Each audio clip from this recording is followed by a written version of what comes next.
అందరికీ నమస్కారం అండి. లెమన్ షర్బత్ ఎలా తయారు చేస్తారో చూసేద్దామా? ముందుగా ఇతను ఒక గ్లాస్‌లో ఐస్ వేసుకున్నాడండి.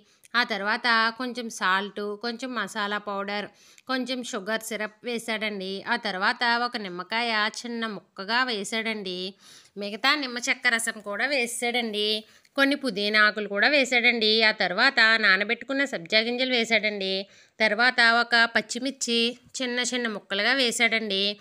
చిన్న పాపకి అని త్రాగడానికి అని చెప్తే మళ్ళీ షుగర్ సిరప్ ఇంకా వేసాడండి. ఇవన్నీ బాగా కలిపాడు. ఆ తర్వాత కొన్ని ఐస్ వాటర్ వేసి బాగా షేక్ చేసి ఇచ్చాడండి. ఇంతకీ మీరు కూడా నాలాగే రకరకాల షర్బత్స్లు, జ్యూస్లు తాగడం ఇష్టమైన వాళ్ళు లైక్ చేసి మన ఛానల్ని సబ్స్క్రైబ్ చేసుకోండి.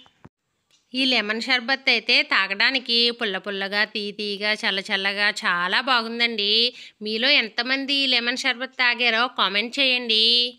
ఇంకా ఇతని దగ్గర చాలా రకాల షర్బత్తులు, జ్యూసులు ఉన్నాయండోయ్.